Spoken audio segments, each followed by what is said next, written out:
Pues lo que vemos es que la tónica general es de pasividad. Está habiendo graves abusos y graves violaciones de derechos humanos en el mundo y la comunidad internacional está asistiendo de forma pasiva como un espectador a estas graves violaciones de derechos humanos. Sobre Siria, por ejemplo, llevamos más de 2 años pidiendo medidas concretas, pacíficas, que podrían ayudar a poner fin a la violencia en el país y no se han adoptado. La pasividad de los países que bloquean medidas, que no tienen la valentía para impulsarlas, para apoyarlas, está siendo una de las causas de la perpetuación de las graves violaciones de derechos humanos. Si en su momento, cuando empezaron la violencia en Siria, se hubiesen tomado medidas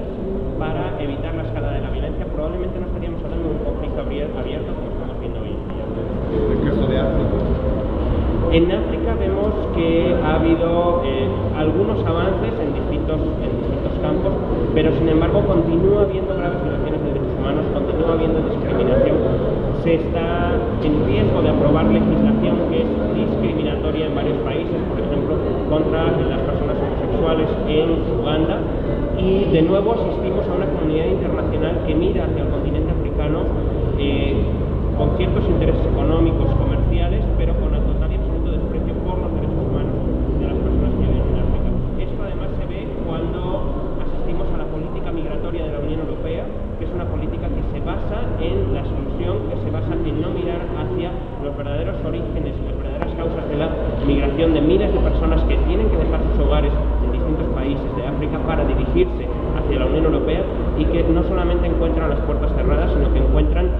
medidas tan terribles como que algunos países están retrasando los rescates de barcos que naufragan en el Mediterráneo para no fomentar la migración irregular, según dicen, y esto está causando vidas. Sabemos que hay más de 1.400 personas muertas el año pasado en el Mediterráneo y muchas más que probablemente cuyos cuerpos nunca aparezcan. El caso de Rusia, Alexei Navalny, es uno de los casos Pussy Riot que ya tiene cierta trascendencia. Así es, en Rusia vemos cómo la situación ha ido empeorando en materia de derechos humanos, especialmente de derechos civiles y políticos en los últimos años. Vemos el caso de las Pussy Riot,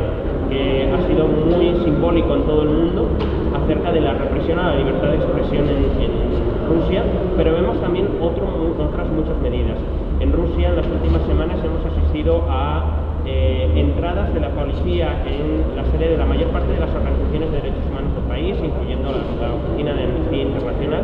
supuestamente para buscar irregularidades fiscales, pero que suponen una amedrentación. Lo que están haciendo es intentar amedrentar a las organizaciones de derechos humanos en Rusia. Vemos también cómo se aprueban normas contra la libertad de manifestación de las personas de la comunidad LGBT, de las personas sexuales, gays, lesbianas y transexuales e intersexuales, para reprimir supuestamente normas contra la pornografía que en realidad están dirigidas para reprimir a la comunidad LGBT, para reprimir la diversidad en el país. Y estas normas van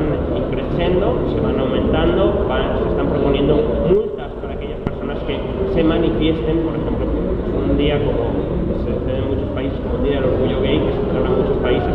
podría llegar a ser multadas incluso las personas que quieran salir a manifestarse.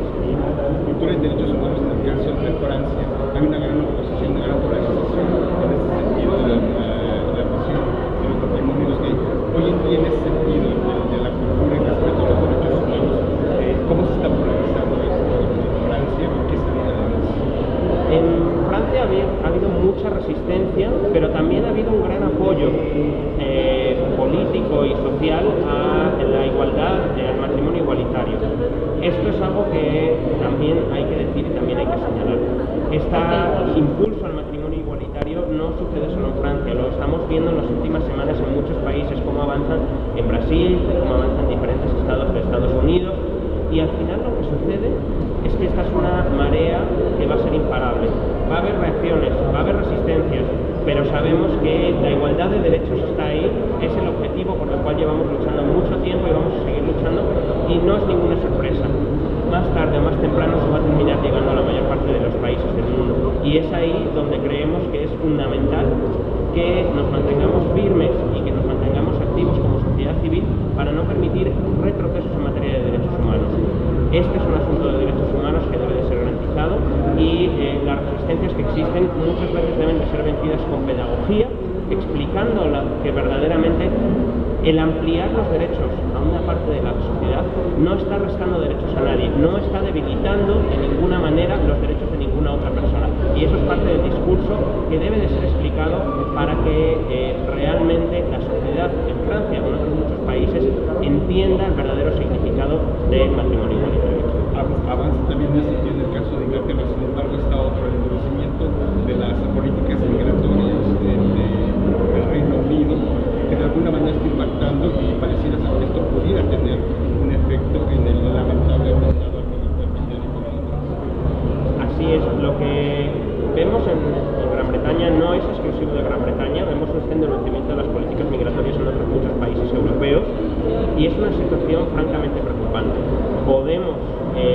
ver cómo el endurecimiento de las políticas migratorias no está realmente sirviendo para regular los flujos migratorios, con lo cual no es útil para lo que dice que debe de ser útil, y sin embargo está poniendo a los migrantes cada vez más en riesgo. Está convirtiendo a los migrantes en el chivo expiatorio de gobiernos que enfrentan muchas dificultades internas debido, por ejemplo, a sus políticas de recorte de derechos sociales, y al final se convierte en muchos casos a los migrantes y a las personas migrantes en los culpables de en realidad lo que son las consecuencias lógicas de las políticas de gobierno.